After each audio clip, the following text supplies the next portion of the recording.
بندہ جس نے نماز کی نیکی کو درجہ کمال تک پہنچایا ہوگا، یعنی 5 نمازیں بھی پڑھ رہا ہے، تہجد بھی پڑھ رہا ہے، چاشت شراق بھی پڑھ رہا ہے، جب دیکھو نفل پڑھتا نظر آ رہا ہے، فرمایا ایسے بندے کو باب الصلاۃ سے آواز آئے گی، اے بندے آ جا، اس دروازے داخل ہو، جنت میں چلا جا۔ یعنی جس کے اندر جو نیکی درجہ کمال کو پہنچی ہوگی اس کو اس دروازے سے بلایا جائے گا۔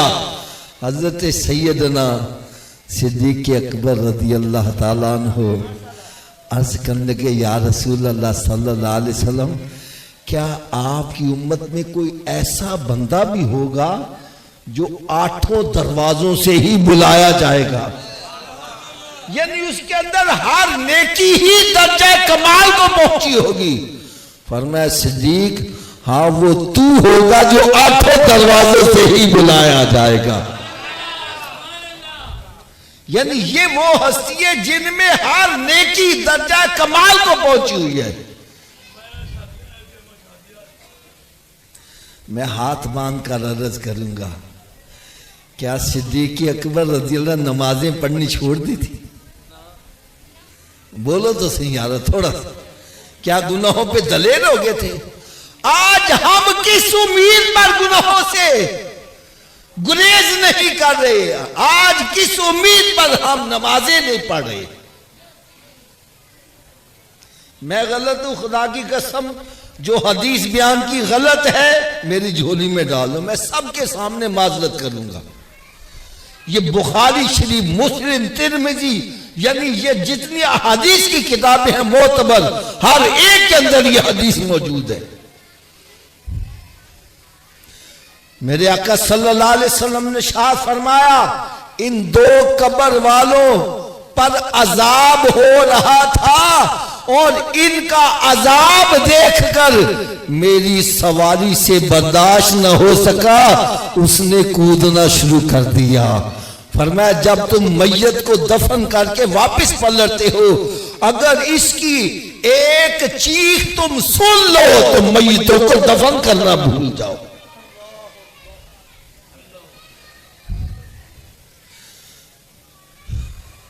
اب ایک میں آپ کو ایسی مشاہدے کی بات بتلانے لگا ہوں کہ ہر بندہ چیک کر سکتا ہے، ہر بندہ چیک کر سکتا ہے۔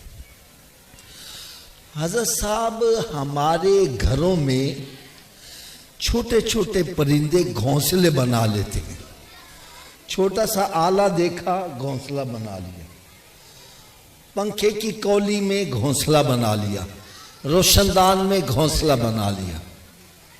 حالانکہ یہ غیر محفوظ جگہ ہے، جب ہم صفائی کرتے اٹھا کے باہر پھینک دیتے ہیں، ایسا ہی ہے۔ اور قبرستان میں جو درخت ہوتا ہے وہ محفوظ جگہ ہوتی ہے، وہاں پبلک کا اتنا آنا جانا نہیں ہوتا۔ یار آپ قبرستان تو جاتے ہو، وہاں جو درخت ہوتے ہیں کبھی نظر اٹھا کے دیکھنا کسی درخت پر کسی جانور کا گھونسلہ ہے؟ کیوں نہیں ہے؟ ارے پرندوں کو وہاں قبروں میں عذاب ہوتا نظر آتا ہے، اس لیے وہاں گھونسلے نہیں بناتے۔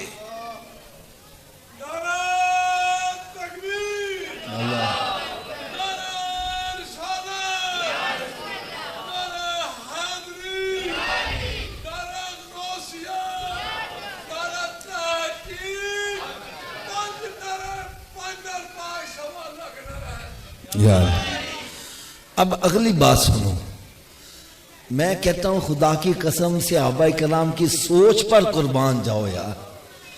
عرض کرنے کے یا رسول اللہ ان پر عذاب کس وجہ سے ہو رہا ہے تاکہ وہ چیز ہم چھوڑ دیں، ہمیں عذاب نہ ہو جائے۔ میرے آقا صلی اللہ علیہ وسلم نے یہ نہیں فرمایا کہ یہ کافروں کی قبریں ہیں اس لیے عذاب ہو رہا ہے، نہیں، فرمایا ان پر عذاب معمولی باتوں کی وجہ سے، جن کو کچھ نہیں ہوتا، ایویں مولوی ڈراندے نے، ایویں ڈراندے نے، چھڑو کچھ نہیں ہوتا۔ فرمایا آج وہ معمولی چیزیں ان کے لیے قبر کے عذاب کا باعث بنی ہوئی ہے. معمولی باتیں کیا؟ ایک بندہ غیبتوں چغلیوں سے باز نہیں آتا تھا. یار ایمانداری سے آج ہماری کوئی محفل ہے جو غیبتوں چغلیوں سے پاک ہو؟ جہاں بیٹھتی ہیں برائیاں، کوئی اللہ رسول کی بات نہیں ہے، فلا برا فلا برا فلا برا. یار کبھی اپنے گریبان میں جھانک کر دیکھا ہے کہ میرے اندر کون کون سی عیب ہے؟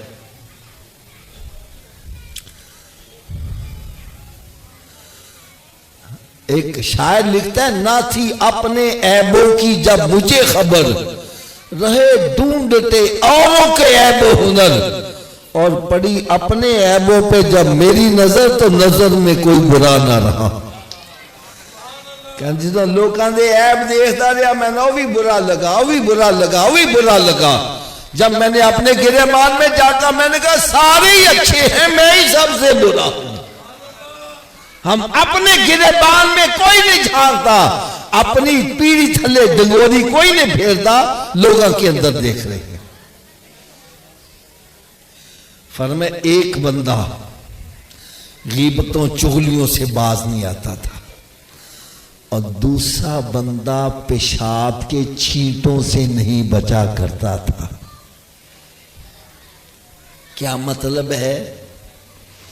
کھڑا ہو کے پیشاب کرے، آدھا نیچے پڑے آدھا اوپر پڑا ہے. پیشاب کرنے کے بعد استنجا پانی نہیں کرتا، ویسے ہی کھڑا ہو جاتا ہے.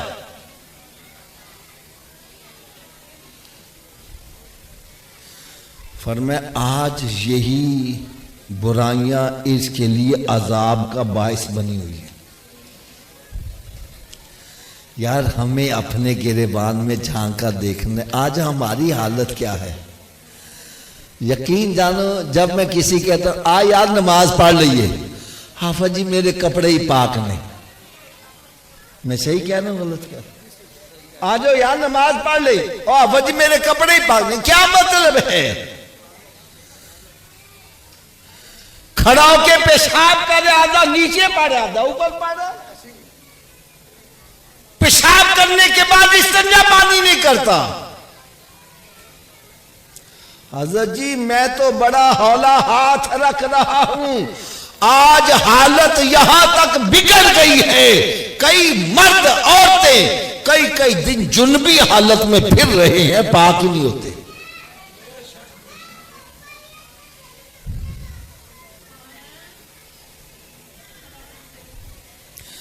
یقین جانو جب مجھے کوئی کہتا ہے میرے کپڑے پاک نہیں ہیں، میرے دل پر بڑا ایک ضرب سی لگتی ہے. میں کہتا ہوں یار نماز پڑھنا نہ پڑھنا بعد کی بات ہے، بندے کو یہ پتہ نہیں موت کب آ جائے، ناپاک حالت میں مر گیا اس کا انجام کیا ہوگا. یار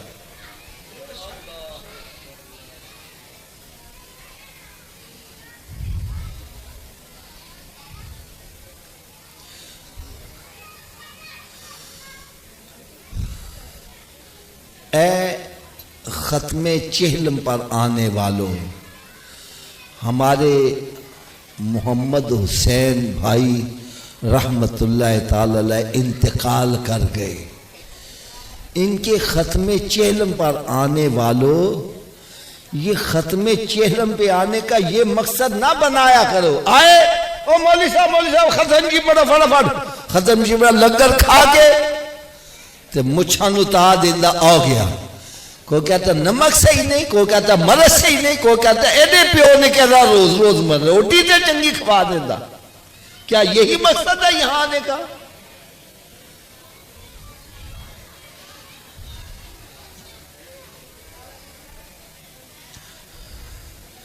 خدا را یہاں آنے کا اصل مقصد کیا ہے؟ ایک تو یہ کہ ہم جو کچھ بھی پڑھ رہے ہیں اس کا ہمیں ثواب ملے گا. ہم دعا کرتے ہیں یا اللہ اس کا ثواب مرحوم کی روح کو پہنچا دے. ایک تو یہ ایصال ثواب، دوسرا جو اصل مقصد آج ہم نے بھلایا ہوا ہے وہ یہ کہ جس طرح ہمارے محمد حسین بھائی انتقال کر گئے، ہم نے بھی یہاں صدا، تھوڑا سا اونچی آواز سے بولو یار، ہم نے بھی یہاں صدا۔ حضرت صاحب آپ بتلاؤ، یہ ہمارے محمد حسین بھائی فوت ہو گئے، اپنی دولت ساتھ لے کر گئے؟ اونچی بولو یار۔ کوئی کوٹھی کار بنگلہ، کوئی بینک بیلنس ساتھ لے کر گئے؟ اس سے پتا چلا ہم بھی مر گئے، ہماری دولت ہمارے ساتھ ہے۔ کوئی رشتہ دار، کوئی عزیز و اقربا، کوئی لنگوٹیا یار قبر میں ان کے ساتھ گیا؟ ہم بھی جائیں گے تو قبر میں اکیلے جائیں گے، ان کے ساتھ اگر گئے ہیں تو ان کے اعمال ہی گئے ہیں۔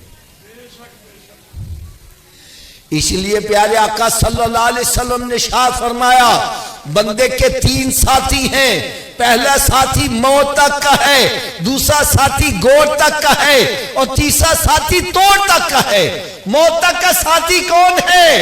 انسان کی جائیداد، وہ منقولہ ہے یا غیر منقولہ؟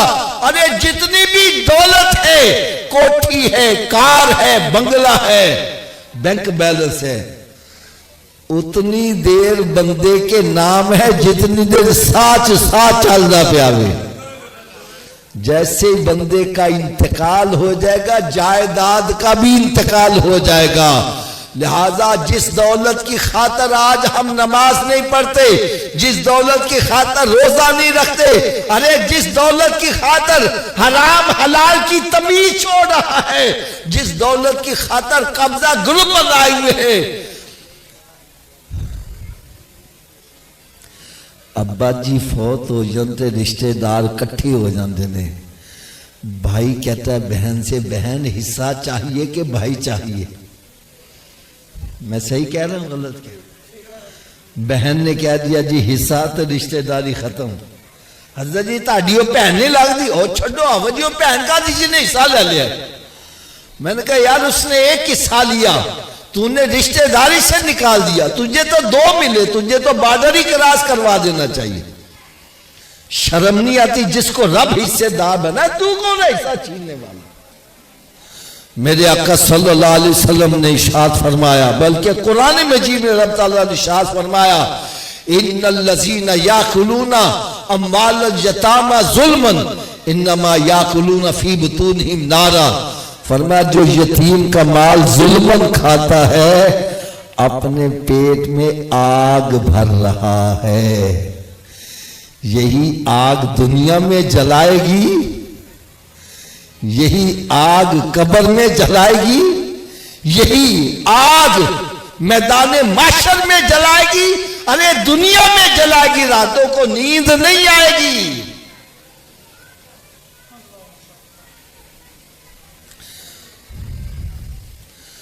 یار میں ایک ایسی عبرت انگیز بات سنانے لگا ہوں، پتہ نہیں اس بات کو سن کر کتنے بندوں کی کایا پلٹ گیا۔ آپ نے ایک نام سنا ہوگا، شاہ عبداللطیف بھٹائی رحمت اللہ تعالی علیہ، سندھ حیدرآباد میں ان کا مزار شریف ہے۔ آپ اپنے ملفوظات میں لکھتے ہیں، ایک مرتبہ سخت سردیوں کی رات تھی، میری والدہ ماجدہ نے مجھے تہجد کے وقت اٹھا دیا اور کہنے لگی بیٹا جاؤ کہیں سی آگ لاؤ، میرے وضو کا پانی گرم کرو، میں نے نماز تہجد پڑھنی ہے۔ پہلے وقتوں میں آگ بھی کہیں سے لانی پڑتی تھی۔ کہنے لگا میں اٹھا تو پورے گاؤں میں پھرا، آگ نہ ملی۔ دل میں خیال آیا دوزخ میں آگ جلتی ہے، کیوں نہ میں وہیں سے جا کر لے آؤں۔ اللہ کے ولی تھے، پرواز کی دوزخ کے دربان کے پاس چلے گئے، تھوڑی سی مجھے آگ دے دو، میں نے والدہ کے وضو کے پانی کو گرم کرنا ہے۔ وہ کہنے لگے دوزخ میں آگ نہیں ہے۔ کہنے لگے دوزخ میں آگ نہیں تو دوزخیوں کو سزا کیسے ملے گی؟ کہنے لگا جو دوزخی دوزخ میں آئے گا اپنی آگ اپنے ساتھ ہی لے کر آئے گا، ارے یہ نمازیں نہ پڑھنے کی آگ ہوگی، یہ روزے نہ رکھنے کی آگ ہوگی، یہ سود کھانے کی آگ ہوگی، یہ حرام کھانے کی آگ ہوگی، یہ ماں باپ کی نافرمانی کی آگ ہوگی، رشتہ داریاں توڑنے کی آگ ہوگی۔ یہی آگ دنیا میں جلاتی ہے، یہی قبر میں جلائے گی، یہی میدان محشر میں جلائے گی۔ اب پیارے اسلامی بھائیوں، میری آپ سب سے ہاتھ باندھ کر عرض ہے، موت آ گئی، یہ دنیا کی دولت یہی رہے گی، پوری دنیا بھی فتح کر لو۔ یا سکندر اعظم نے پوری دنیا فتح کر لی، جب موت کا وقت آنے لگا کہنے لگا میرے ہاتھوں کو کفن سے باہر رکھنا، لوگ کہنے لگے ہاتھوں اندر، آپ کے باہر کیوں رکھے؟ اس نے کہا شاید میری میت کو دیکھ کر کسی کو عبرت آ جائے کہ میں نے پوری دنیا فتح کی لیکن خالی ہاتھ ہی جا رہا، خالی ہاتھ ہی آئے ہیں۔ تو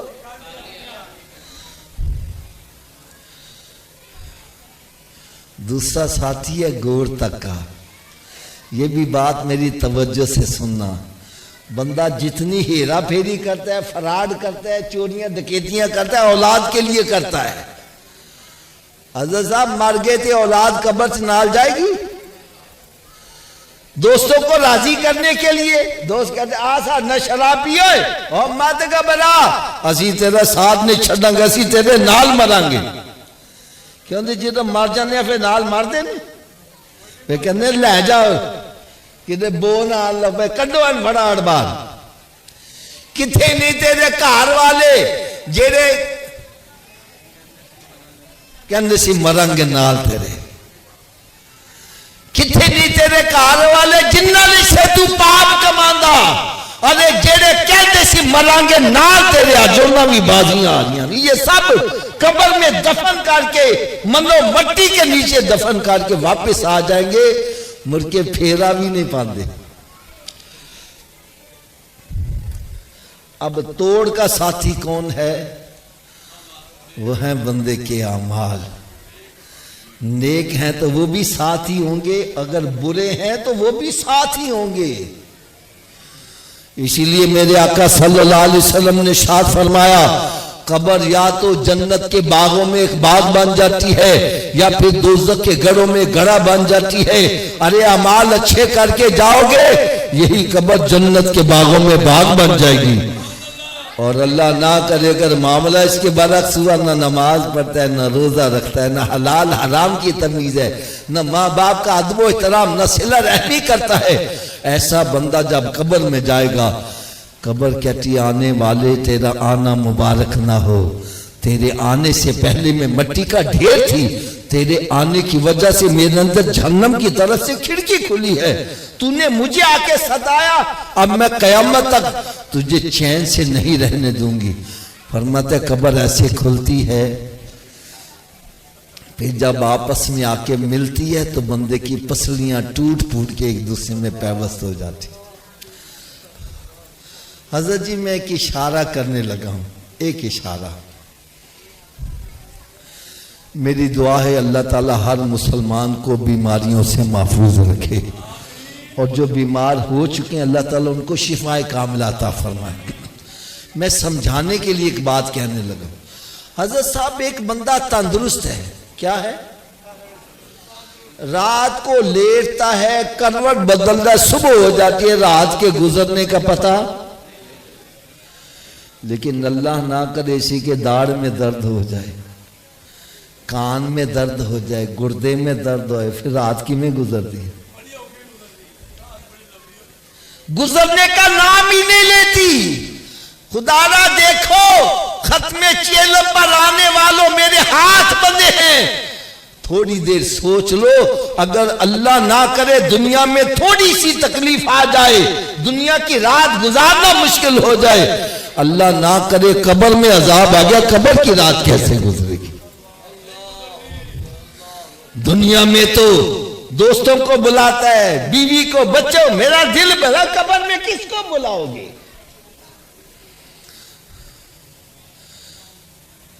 اے ختم چہلم پر آنے والوں، مجھے ابھی جو پتہ چلا وہ یہ کہ ان کی ابھی عمر 40 سال کے قریب تھی اور چند دنوں کے اندر ہی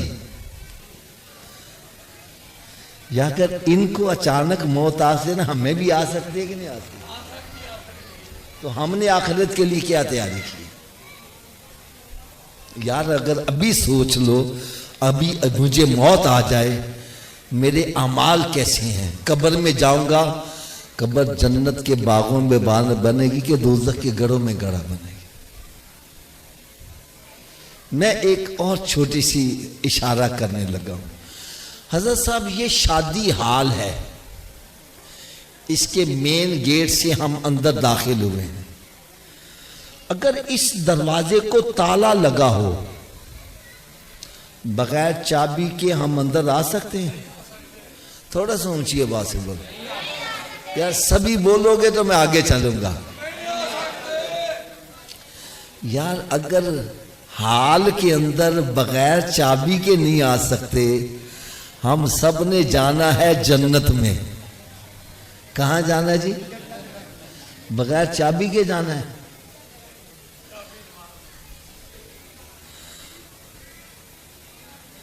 یار میں غلط ہوں میرا لحاظ نہ کرو، بڑے مجمع میں کھڑے ہو کے تو حافظ آپ غلط کہہ رہے ہو۔ یار میں نہیں کہہ رہا، میری آقا صلی اللہ علیہ وسلم نے فرمایا الصلاۃ مفتاح الجنہ، نماز جنت کی چابی ہے۔ ارے جنت میں جانا ہے، بغیر چابی کے کیسے چلے جاؤ گے؟ کیوں جی بغیر چابی دے تالا کھول لو گے؟ چابی دا بندوبست میں مرن تو بعد کرنا ہے کہ پہلے کرنا ہے؟ تو پھر کر دے کیوں نہیں؟ جب مسجد سے آواز آتی ہے حی علی الصلاۃ، آؤ چابی کے لیے، کیوں بیٹھا گپے مار رہا ہے؟ کیوں بیٹھا فلمیں ڈرامے دیکھ رہا ہے؟ کیوں بیٹھا کاروبار کر رہا ہے؟ ارے تجھے چاہیے سب کام چھوڑ کے مسجد کی طرف آ جا۔ کوئی پوچھے حضرت جی کدھر جا رہے ہو؟ بتلا میں جنت کی چابی لینے جا رہا ہوں۔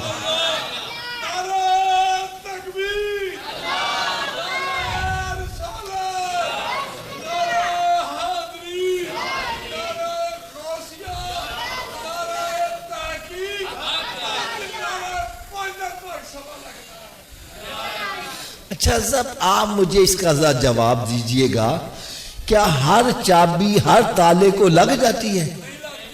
اس کی کیا وجہ ہے؟ اس کا جواب میں آپ کو دیتا ہوں۔ تالے کے اندر لیور ہوتے ہیں، جتنے لیور کا تالا ہوگا چابی کو اتنے دانتے پڑے ہوں گے جو چابی گھومے گی۔ چابی گھومے گی تو تالا کھلے گا نا۔ تو آؤ جنت کے طلبگاروں، جنت میں جانے کے امیدواروں، میں آج یہ بھی بتلا جاؤں جو جنت کو تالا لگا اس کے 5 لیور ہیں۔ اور کتنے لیور ہیں؟ وہ کون کون سی ہیں؟ پہلے لیور کا نام ہے فجر، دوسرے کا نام، تیسرے کا، چوتھے کا، 5ویں کا۔ جو ایک نماز پڑھتا ہے ایک دانتا ڈال رہا ہے، تالا کھل جائے گا جی؟ 2 سے 3 سے کب کھلے گا؟ تو پھر آج کے بعد کتنے دانتے ڈالنے ہیں؟ سب کی آواز نہیں آ رہی۔ چلو ابھی بھی سمجھ نہیں ہے، میں ایک اور مثال دے دوں۔ حضرت صاحب آپ کے پیر صاحب آپ کے لیے مدینہ شریف سے تحفہ لائیں، وہ ٹوپی بھی ہو سکتی ہے، تسبیح بھی ہو سکتی ہے، رومال بھی ہو سکتا ہے۔ اگر آپ اس تحفے کو ضائع کر دو، تحفہ لانے والا خوش ہوگا کہ ناراض ہوگا؟ تھوڑا سا اونچی آواز۔ اسے پتا چلا جو تحفہ مدینہ شریف سے لایا جائے، جو اس کی قدر نہ کرے، تحفہ لانے والا ناراض ہو جاتا ہے۔ یار کبھی سوچا ہے نماز کہاں کا تحفہ ہے؟ یہ تو لامکانوں کا تحفہ ہے، یہ تحفہ بھیجنے والے رب العالمین ہیں اور لانے والے رحمت للعالمین ہیں۔ یا جو اس تحفے کو ضائع کر رہا ہے، جھوٹ نہیں بولنا، سرکار اس سے راضی ہو جائیں گے، رب راضی ہو جائے گا۔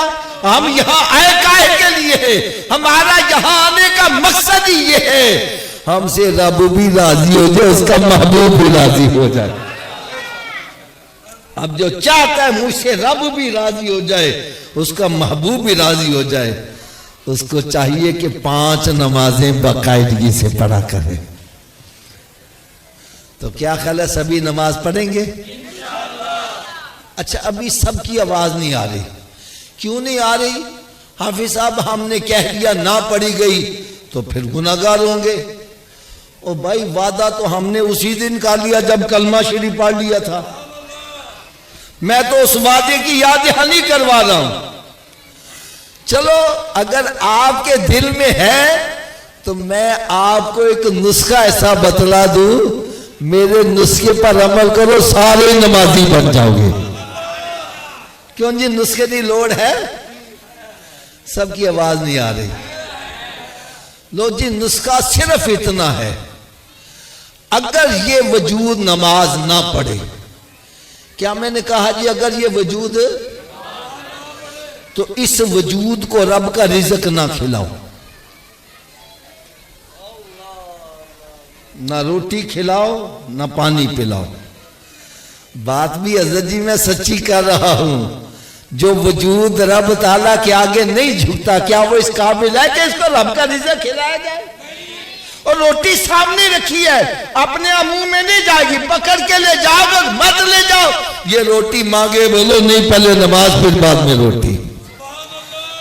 تو کیا خیال ہے نمازی بن جائے گا کہ نہیں بنے گا؟ تو اس نسخے پر عمل کون کون کرے گا؟ سارے ہاتھ اونچا کھڑا کر کے بلند آواز سے انشاءاللہ کا نعرہ لگا دو، آج کے بعد ہماری کوئی نماز قضا نہیں ہوگی، رمضان شریف کا روزہ بھی نہیں چھوڑیں گے، سرکار صلی اللہ علیہ وسلم کی سنت پر عمل کریں۔ یار ہم سارے نمازی بن جائیں، ہمارے محمد حسین بھائی کی روح کتنا خوش ہو جائے یار۔ یہ اتھی آن دا مقصد ہے، انہیں لنگر کھادا تو مچھان اتار دیں دے آ گئے۔ اب نسخے کی صبح کی ڈوز بھی سنو، ہوتا نا صبح دوپہر شام، میں کیا نسخہ مکمل سنا دئیے۔ سویدی خوراک کہتے ہیں ناشتے تو پہلے کے ناشتے تو بعد، تو بھائی یہ ناشتے سے پہلے والی ہے، اتنی دیر تک ناشتہ نہیں کرنا جتنی دیر نماز فجر نہ پڑھ لو، پہلے نماز پھر ناشتہ۔ کیا میں نے کہا جی؟ ایک بندہ کہنا صبح اٹھن لگ گیا دیر ہو جائے تے، میں نے کہا نہ پڑھن لو بہتر ہے پڑھ لو، اور سویرے اٹھ کے منہ آتے تو ہوں دے نا، تو وضو کر لو، 2 سنت تو فرض پڑھ لو، فجر دی پڑھ لو کہ باقی پڑھنی آسان، فجر دی راجہ شیطان کہنا اچھا ان کل تو پڑھیں گے، نہ کل آوے تے نہ نماز پڑھ پاوے، لہذا تھوڑا جا اچھی آواز نہ، اونی دیر تک ناشتہ۔ ویسے میں لگتا ہے جی میں شیطان کانچ پھوک ماریا، بولی نہ کرے نماز پڑھنی نہ پہ جاوے۔ شیطان سارا دوست ہے کہ دشمن؟ دشمن کی گل مننی چاہیے نا، تو تساں کیوں مانتے پے جے؟ چلو جڑا شیطان نو دشمن سمجھدا ہو تو اچھی آواز نہ بولے، اونی دیر تک ناشتہ جنی دیر تک نماز فجر نہیں پڑھ لوں گے، تے اونی دیر تک کوئی اخبار رسالہ نہیں پڑھنا جنی دیر قرآن پاک دی تلاوت نہیں کر لوں گے۔ اتر کر ہرا سے سوئے قوم آیا اور ایک نسخہ کیمیا ساتھ لایا، ارے وہ معزز تھے زمانے میں مسلمان ہو کر، آج ہم خار ہوئے تارک قرآن ہو کر۔ میرے آقا صلی اللہ علیہ وسلم نے ارشاد فرمایا اپنے گھروں کو قبرستان مت بناؤ، اپنے گھروں کو ویران مت کرو، ارے گھر بندوں سے آباد نہیں ہوتے، گھر تلاوت کلام پاک سے آباد ہوتے ہیں۔ ایک بندہ کہنا میں تو قرآن ہی نہیں پڑھے آیا. میں کہا تو سویرے اٹھ کے قرآن پاک دا دیدار ہی کر لیا کر. رات کی ڈوز یہ اتنی دیر تک سونا نہیں جتنی دیر 5 نمازیں پوری نہ کر لو.